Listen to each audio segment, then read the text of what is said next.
Labas vakaras, gerbiami Laisvosios bangos klausytojai. Jūs klausotės pokalbių diskusijų valandos apie ateities Lietuvą. Šį vakarą su jumis bendrausiu aš, Paulius Kruopis, ir mano kolega Rokas Žilinskas. Labas vakaras. Artėjant kovo 11 dienai, kuomet šiandien sukanka 25 metai, kaip turime atstatytą nepriklausomą Lietuvos nacionalinę valstybę, šiandien mes nekalbėsime apie tai, kaip lietuvių tauta atkūrė nepriklausomybę. Ši tema turbūt būtų per plati radio laidai. Šią naktygonę skirsime mažai kam girdėtam įvykiui susijusiam su Lietuvos laisvė, kuomet Lietuva stengiasi įsitvirtinti kaip valstybė tarptautinėje arenoje po nepriklausomybės paskelbimo 10 metais. Tai viena Lotynų Amerikos katalikiška organizacija pavadinimu Tradicija, šeima, nuosavybė surinko virš 5 milijonų parašų dėl Lietuvos nepriklausomybės. Šios organizacijos įkurtos filosofo Plinio Korėjos de Oliveiro akcija yra užfiksuota Gineso rekordų knygoje. Tačiau Lietuvoje nei apie šią organizaciją, nei apie šią akciją niekas beveik nekalba, išskyrus nepriklausomybės signatarą rezidentą Algirdą Patacką. Jį vėliau pakalbinsite telefonu. O dabar prie mikrofono su jumis kalbasi viena neblogai pažįstamų šią minėtą organizaciją, tai ponė Genovaitė Deveikienė. Labas vakaras. Labas vakaras. Taigi šio vakaro tema, kodėl katalikai visą kovoja už laisvę. Priminame, kad laida tiesioginė ir galite mums paskambinti į studiją 85233312. Pone Deveikienė, ar jūs galėtumėt mums šiek tiek pristatyti, kas tai yra per organizacija Tradicija, šeima, nuosavybė ir kokia jos veiklos rytis? Gerai. Pirmiausiai aš norėčiau paaiškinti patį pavadinimą šitą Tradicija, šeima, nuosavybė. Tai reiškia, kad jų pagrindiniai siekiai ir yra išlaikyti taikiu būdu, palaikyti tautų tradicijas, šeimą ir nuosavybę. Dabar jau buvo sakyta, kur jinai buvo įkurta, bet angliškai tas pavadinimas būtų Tradition Family Property. Ir paėmus tų žodžių pirmasias raides, dažniausiai ši asociacija vadinasi TFP pagal šitų žodžių pirmasias raidės. Žodžiu, toks trumpinys. Dabar, kada mūsų sąjūdis paskelbė 90-ais nepriklausomybę, tai žinome, kad sovietų vadovai pareikalavo atšaukti šį sprendimą. O mums nepaklusus paskelbė Lietuvai ekonominę blokadą. Didžiosios vakarų valstybės neskubėjo mums užtarti, bet taikia pagalba ištiesė ranką mums šitą TFP asociaciją. Tai yra katalikiška vyrų nevedusių organizacija, kurie kasdien turi klausyti šventas mišias, priimti šventą komuniją ir kalba rožinį. Tai jų toks kasdienis darbas. O šiaip tai jie, žodžiu, platina tikėjimą pasaulyje. Dabar jinai išplitus yra ta organizacija, ta asociacija labai plačiai. Visoje Europoje yra narių iš Afrikos valstybių, iš Amerikos valstybių. Yra rengiami tokie žygiai už gyvybę dažniausiai. Aš pati esu dalyvavus Romoje žygyje už gyvybę. Būna Vašingtone, būna Varšuvoje. Žodžiu, daug. O mums padėjo tai surinkdami tuos 5 milijonus, tai labai daug parašų, juos atvežė į Vilnių, susitiko su tuometinės valstybės vadovu Vytautu Landsbergiu, su kardinolu Sladkevičium ir paskui tos peticijos ir parašų kopiją nuvežė tiesiai į rankas Gorbačiovui.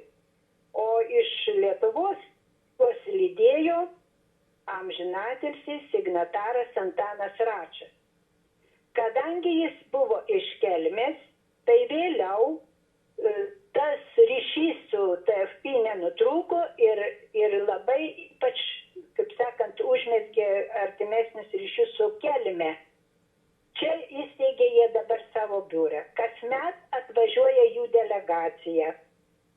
Dalyvauja vilties ir maldos eisenoje iš Tytuvėnų į Šiluvą kiekvieną rudenį. Taip pat čia lankosi įvairiose bažnyčiose, susitinka su bendruomenėmis, dalyja lietuvišką katalikišką kalendorių pačių pagamintą. Na ir taip, žodžiu, padeda lietuviam atsigauti morališkai. O dabar noriu išklausti, kaip sumanė ši organizacija surinkti tokią parašų rinkimo akciją būtent dėl Lietuvos nepriklausomybės? Kas buvo šios akcijos iniciatorius? Ar pats Plinio Korė dalyvavo? Taip, pats šitas įsteigėjas organizacijos, jis jau jų organizacija apie Lietuvos siekius žinojo ir anksčiau. Iš tos pogrindinės spaudos, žodžiu, žinojo, kaip mes čia gyvenam, kaip mes tremiami, kaip mes į kalėjimus uždaromi, kunigai ir panašiai. Tai jie tą žinojo. Ir kai dabar buvo paskelbta nepriklausomybė ir labai daug kas iš pradžių mums užtarė, taip pat šitas vadovas paskambino į Vilnių ir pasiūlė šitą pagalbą, kad, reiškia, surinks daug parašų po peticiją mūsų valstybės rėmimui ir ją įteiks Gorbačiovui. Žinoma, pirmiausiai buvo parodyta Vilniui. O kaip reagavo Gorbačiovas? Ar žinote? Bet šito negaliu pasakyti, kaip reagavo. Ir dabar tiesiog nebegalime ir paklausti, nes mūsų signataras buvo ten su jais.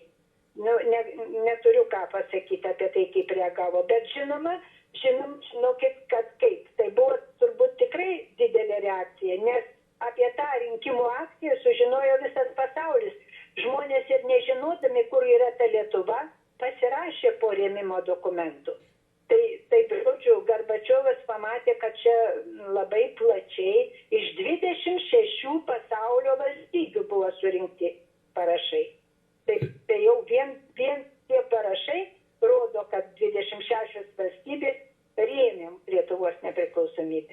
Aš manau, kad jam buvo didelė įtaka. Žygdarbis labai didžiulis ir už tai yra labai sveikintina. Lietuva priėmė, Landsbergis priėmė tą organizaciją, bet tačiau nėra jokio, kaip sakyti, paminėjimo didesnės kažkaip tų santykių tasos lik ir nebuvo po to. Ar buvo stengtasi kažkaip minėti šią akciją ir pagerbti tą organizaciją? Kai jie atvažiuoja, aš nežinau, tiesiog dabar irgi atvažiuoja, tai beveik kasmet susitinka su Seimo vadovybė, su vyriausybės atstovais, su kardinolu, su kunigais, su viskupais, visos Lietuvos viskupais susitinka. Nes čia yra labai tokia katalikiška organizacija. Tai aš manau, kad tas toks buvo ryšys ir jis tebėra, jis iki šiol tebėra.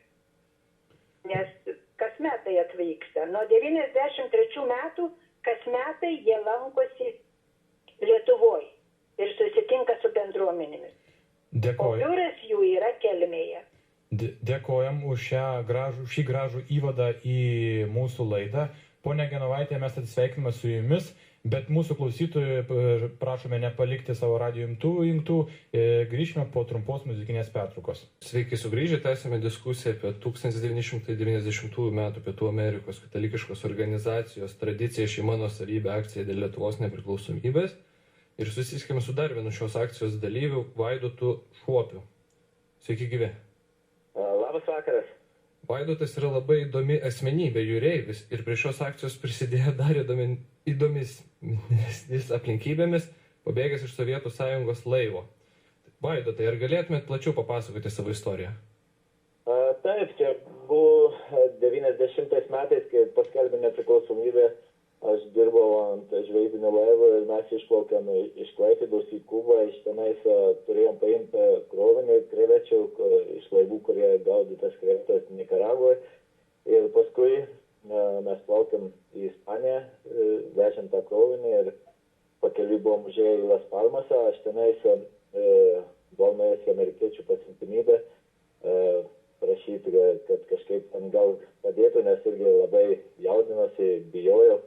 Ir tuo metu prieš išplaukiant laivų iš Lietuvos Respublikoje buvau radęs tenais kažkaip toksai straipsnis Lietuvos ar konsulatai užsienyje ir laukia žinių, ar kaip, kad panašiai aš iš ten buvau nusirašęs pačio amžinatilsį Lozoraičio duomenys ir iš Kanarų salų jam paskambinau, jisai sako, nelabai aš tau ką galiu padėti, sako, jeigu tau pasisektų, susisiek su mum, ir taip gavosi, kad mes užėjome į Santander uostą Šiaurės Ispanijoje ir birželio 6 dieną aš pasilikau, Ispanijos policija man suteikė tą prieglobstį, ten paskui viskas, buvo 3 dienos, kai išmokau ispaniškai kalbėti, man ten papasakojo, kad ten bandė per Tarybų Sąjungos ambasadą Madride mane gražinti ir panašiai, bet taip viskas laimingai pasisekė.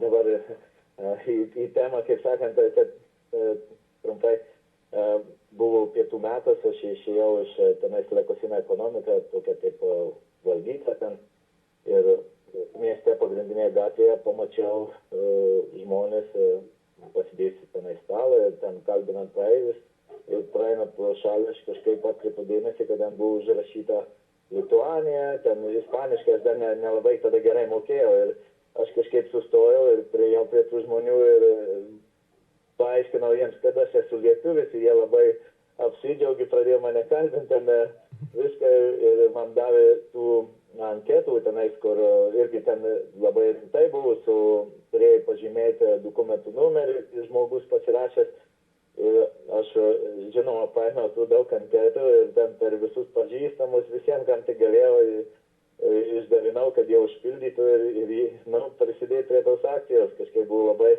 malonu ir tuo viskas tam kartui pasibaigė, bet pas mane buvo vieną anketą likus ir paskui grįžus į Lietuvą 92 metais ta organizacija Tradición Familia y Propiedad buvo atvažiavę į Lietuvą ir aš kaip jurbarkietis sužinau, kad jie net Jurbarką atvažiavo ir tą Jurbarkę per žmonės aš kažkaip, tokį kaip formą jam gražinau tą paskutinę anketą, tai dar atsimenu Lietuvos rytas, tada rašė, paskutinį tenais anketą, tai su jais pakalbėjau, viskas, taip irgi toks įdomus susitikimas buvo, tai kažkaip paskui per sausio įvykius jie irgi buvo toksai labai didelis susidomėjimas Lietuva, iš Madrido El Sol, tenai žurnalistas buvo atvažiavęs, irgi reportažą padarė apie Lietuvą, buvo gan labai didelis toksai susidomėjimas irgi. Tai, Vaidotai, o galbūt jums pačiam teko bendrauti su organizacijos vadovu Plinio Correa de Oliveira ar kitais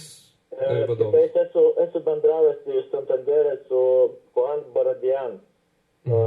Su jais esu bendravęs, dar atsimenu, ten atrodo Santandero universitete tas žmogus dėstė paskaitas, kad ten jo studentai, kažkas irgi buvo sukontaktavę, kad jie irgi kažkokį ten rašinį ruošė apie Lietuvą ir tą buvau su jais susitikęs. O sakykit, kodėl jie aiškina, kodėl jiems taip parūpoti Lietuvos įvykiai, Lietuvos problemos?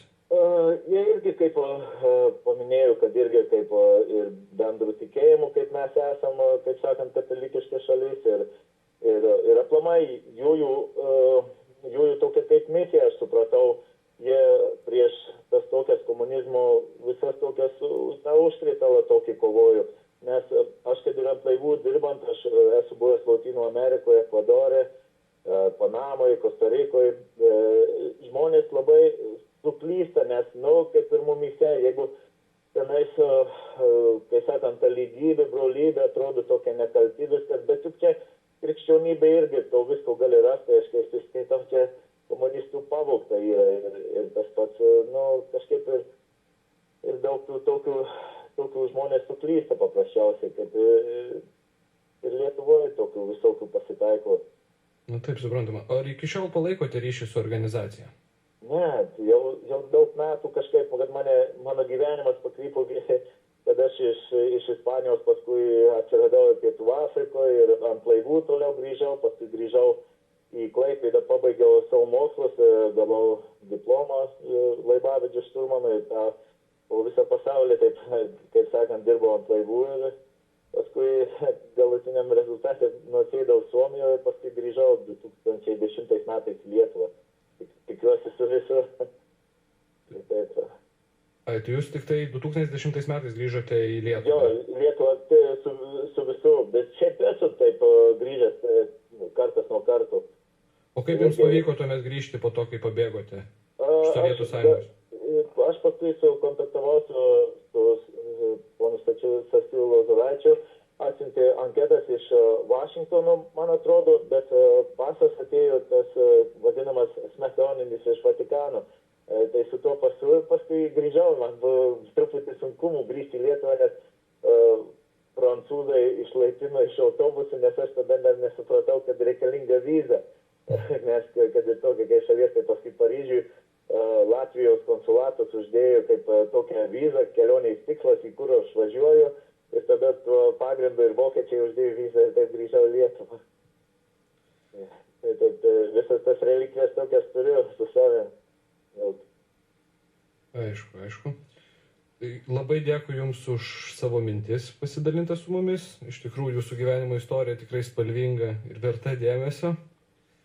Ačiū. Tai va, darome dar trumpą pertraukėlę ir taip pat grįšime į eterį. Labas vakaras, gerbimi Laisvos bangos klausytojai.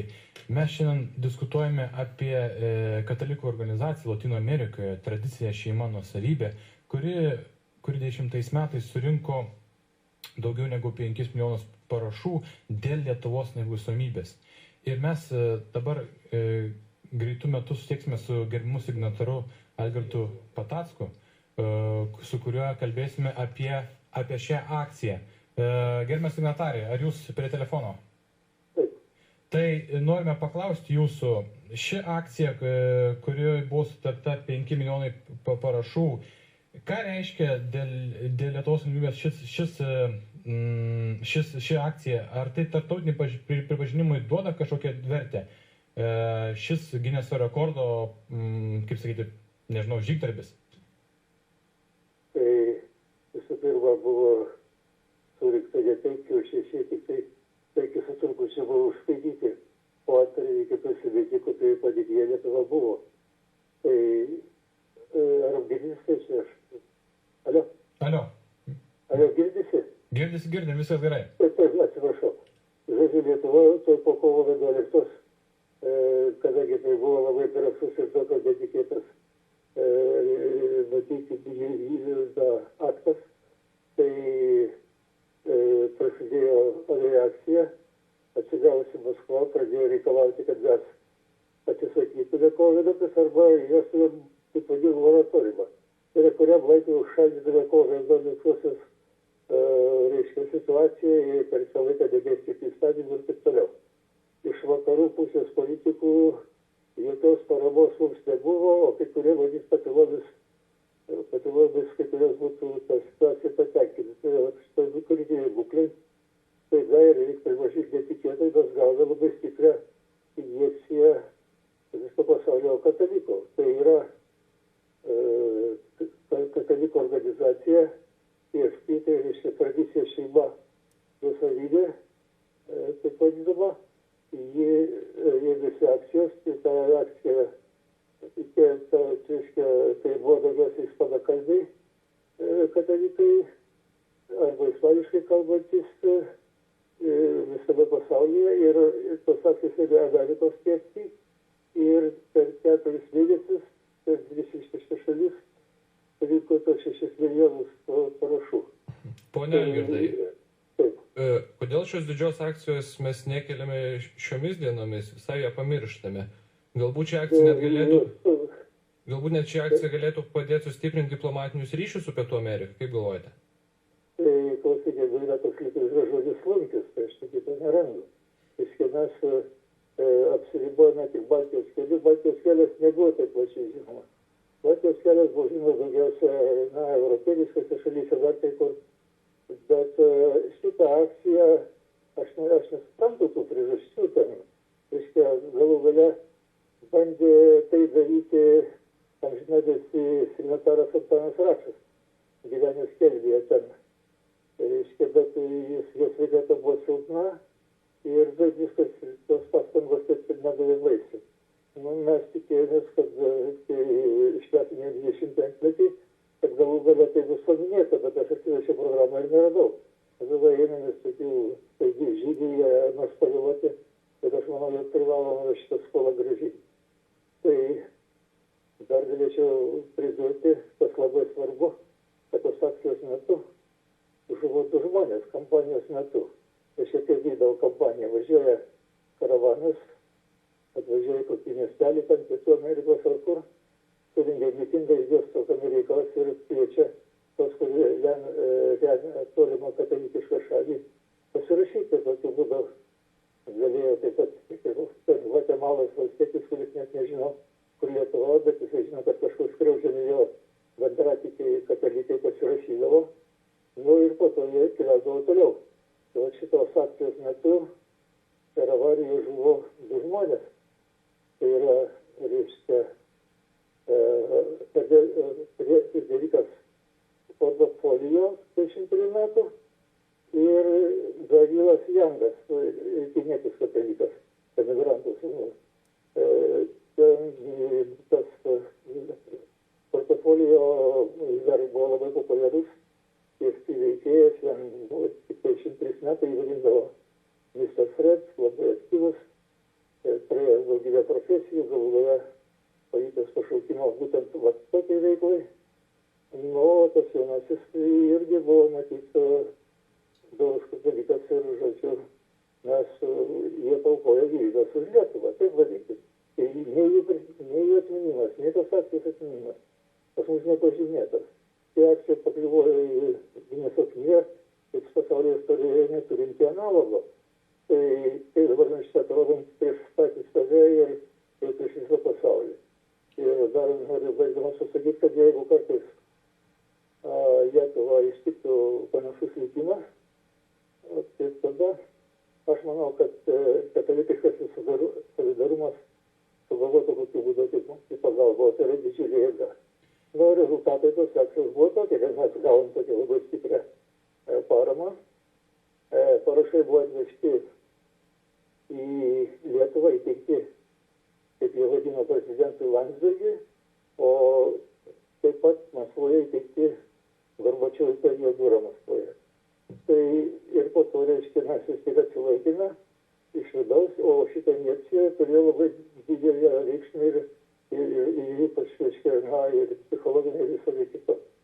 Tai tiek galėčiau pasakyti. Tai dabar, ponia Patackai, kaip jūs siūlytumėte, kaip vertėtų paminėti, pagerbti ar galbūt net įamžinti šią akciją Lietuvoje?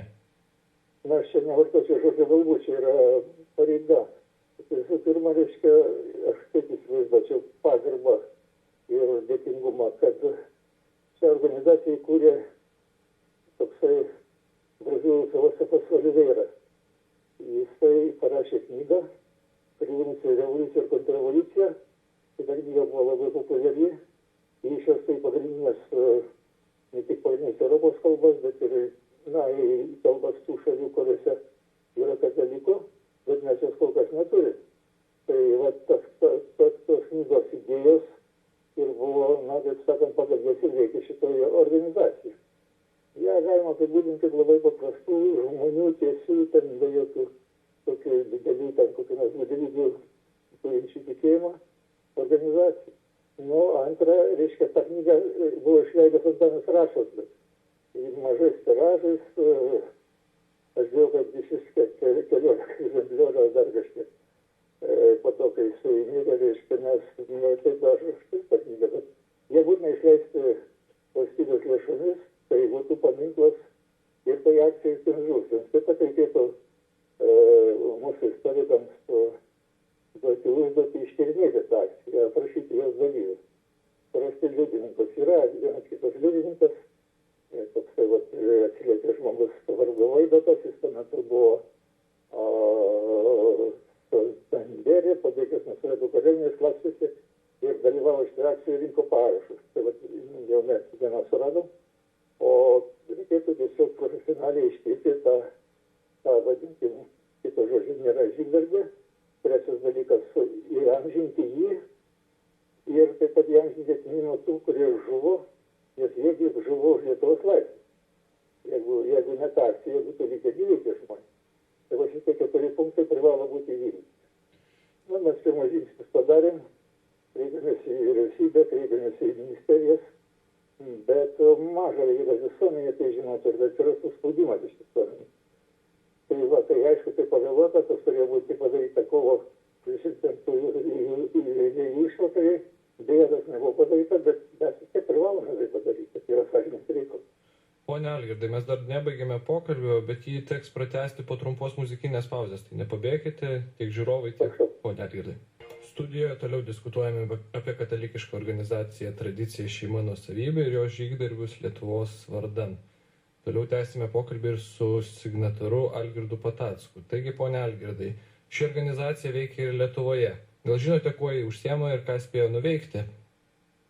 Na, man tik tai žinoma, kad jos toks labai kuklus filialas buvo Kelmėje, ar jis išsilaikė po Antano Račo mirties, jie ten su to filialu bendradarbiavo, yra tokia labai kukli, na, vadinkim, jų tokia būstinė, ten yra sekretorija, laikas nuo laiko atvažiuoja iš Ispanijos tos organizacijos atstovas, bet apie kokią nors didesnę veiklą man neteko girdėti.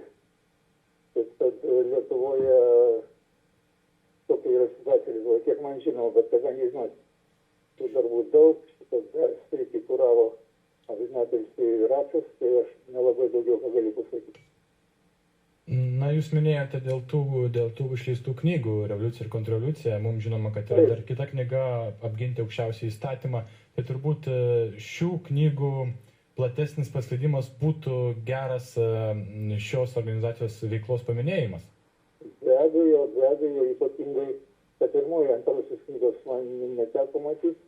Ir būtina ją, kadangi yra tik tai, kaip sakiau, tokie, na, labai kuklių tiražų tikriausiai išleista, čia daugiau tos informacijos turi signataro Antano Račo našlė Jadvyga Račienė, kuri gyvena irgi Kelmėje ir reiktų dabar, reiškia, pasiteirauti, kokias situacijas su ta knyga, tai ją, aišku, išleisti nemažų tiražų, knyga yra labai originali, niekiek nepasenusi, ji yra išleista maždaug, kiek aš prisimenu, 6-7-20 ir, žodžiu, tai būtų būtent tai, ko reikia, kad mes pagerbtume tą žygdarbį. Ir antra, pati knyga savaime yra, na, tokia reikalinga šis laikais. O klausykite, ar žinoma, kad ši organizacija rinko parašus dėl Lietuvos nepriklausomybės, o tuomet koks buvo požiūris į Latviją ir Estiją? Ar kadangi tai ne katalikiškos šalis, tiesiog tai nebuvo atsižvelgta? Tai reiškia, visų koncepcijų nepriepsi. Šitą organizacija yra būtent katalikiška. Latvija lygia tiek, kiek Latvija yra katalikų. Tai Latgalija yra katalikai, priimai tiek jos ir liekė. O šiaip tai jie, aišku, yra, jie galima charakterizuoti kaip ispanakalbių arba ispaniškai, ten kalbančių portugališkai žmonių bendruomenė, kurios vienintis dalykas yra būtent katalikybė. Jeigu tai trumpai. O dabar perint prie šiandienos Lietuvos situacijos, garantuotai turbūt trūksta tokios organizacijos veiklos. Ar apskritai jūs nematote, kaip čia sakant, kad lietuviškos katalikiškos organizacijos nesitraukia į viešąją politiką ar nepasisako svarbiais politiniais, tarptautiniais klausimais? Kaip darė ta visą nuosavybę šeima? Taip, aš esu priverstas paviešinti vieną labai nemalonų faktą, kad aš kai parašiau straipsnį, tą temą skirtą, reiškia, plačiai visuomenei, tai tą straipsnį išsiunčiau iškart vienu metu kelioms tinklalapių redakcijoms, tai taip pat išspausdino Alkas, Tiesos LT, Alkas yra tautininkų, Tiesos LT yra Dariaus Polio maždaug liniją laikantis tiklalapis, spausdino net Gelfą LT, o iš Bernardinų negavau jokio atsakymą. Bernardinų yra, na, vis tik tai katalikiškas tinklalapis, bent aš kaip įsivaizduoju. Reiškia, tik tai va dabar po pakartotino paklausimo atsiveikė, reiškia, einantis turbūt redaktoriaus pavaduotojų pareigas, aš nežinau, kaip ten yra, nes, reiškia, iš paties redaktorius aš negavau jokio atsakymo. Jis pavaduoja kitas žmogus ir jis jau, reiškia, paprašė atsiųsti dar kartą tą straipsnį, aš jį buvau nusintas, redakcija dar žiniuose ir, reiškia, žadėjo atspausdinti. Tai va, tai galiu pasakyti apie mūsų katalikiškai veikimą. O dabar tai, kad jūs visuomenėje vis dėlto atskleidėte apie šią akciją, kurią dauguma ypač jaunimo tikrai nežinojo, kad tokia akcija buvo, tai jūs tą dalyką viešinote ir ar išgirdote šiokių atgarsių iš valdžios arba kitų visuomenės institucijų, kad šią akciją reikėtų minėti arba kaip nors buvo atsakyta jums į tuos užklausimus? Nu, matot, per daug mažai praėjo laiko, čia net tik kelias dienas tik tai.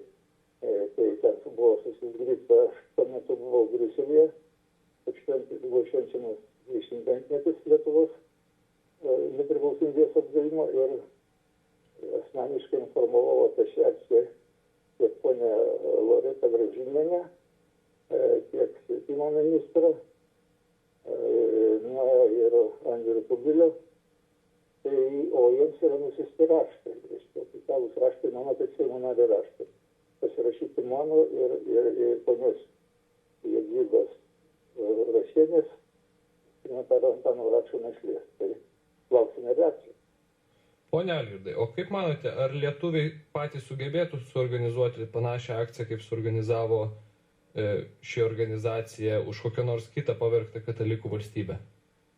Nu, mes už savo valstybės organizavom unikalią akciją, Baltijos kelias buvo labai unikali organizacija, o kalbant apie katalikišką solidarumą, tai reikėtų, kad tai įvyktų ir mes pamatytume, kiek mes vis tik esame solidarūs. Negaliu šitą prognozuoti. Tuomet dar norisi paklausti, kaip jūs pats sužinojote apie šitą akciją ir tik dabar jūs paslydė viešai visuomenės daliai, kodėl tai nebuvo iškelta anksčiau? Toksai provokuojantis klausimas. Esu signataras, taip, tai liečia ir mane. Tai visų pirma, apie akciją sužinojau, tai įvyko, ir tai buvo atvežti tie parašai. Po to kiekvienas iš mūsų turime savo sritį, pasiėmę. Tame tarpe kuruojame visiškai atskiras, nevadinkim, kryptis. Mano kryptis buvo kitokios. Ta kryptį kuravo Antanas Račas. Tai mes tikėjomės, kad tai bus tiesiog, tai bus daroma. Aš turėjau visą kitas užduotis, kitas, kaip sakant, ir žmogus 100 darbis. Jeigu Seimo narys dirba 100 darbų, tai jis nieko nepadaro. Ir iš tie būtų reikia labai susikalpusiam tam tikromis kryptimis, kur tu ten išmanai ir panašiai. Tai mano pozicija buvo tokia, aš vis laukiau, kokius jubiliejus, paminėsim, taip toliau. Žodžiu, man pačiam irgi buvo netikėtas šokas, tai aš pamačiau programą. O jubiliejus, tai nebuvo šitą akciją. Na, jeigu atvirai, tai galiu pasakyti, kad visą šitą sąjūdžio atminimo bylą didžiulę, turinti istorinį vertę, yra sukrauta ant vieno žmogaus pečių. Tai yra sąjūdžio raštininkės Antonitos Rupšytės. Tai yra vieno žmogaus pečiai, jinai Seime ašis. Reiškia, nuveikusi milžiniškus darbus, be jos nebūtų buvę tų jubiliejų visą kitą. Valdiškos organizacijos padeda, bet labai vangiai. Jau buvo sudaryta komisija, vyriausybinė komisija šitai akcijai pravesti, reiškia, 20-mečių jubiliejus. Ką ta komisija veikia, ką ji nuveikė. Vien kaltinti Angonitą, kuri atsitavusi absoliučiai šitiems darbams, kad jinai ten nors darė, nepadarė, jai būtų labai neteisinga. Šitiems dalykams reikia skirti daugiau dėmesio. Suprantama. Taigi dėkojame mūsų gerbiamam signatarui Algirdui Patackui ir visiems kitiems dalyvausime šioje laidoje. Mes dar kartą iškėlėme šią labai rekordinę Gineso rekordų knygą pasiekusią akciją, kur surinkta daugiau negu 5 milijonai parašų dėl Lietuvos nepriklausomybės iš katalikiškos organizacijos Tradicija šeima nuosavybė. Mes dar kartą dėkojame klausytojams ir norime tiesiog pabrėžti, kad štai katalikai solidariai vienas kitą palaiko ir net nelaimės atveju visada stengiasi kovoti už laisvę. Todėl dar kartą dėkojam. Aš čia buvau Paulius Kruopis ir mano kolega Rokas Žilinskas ir mes atsveikiname iki kito pirmadienio 21 valandos. Su gero.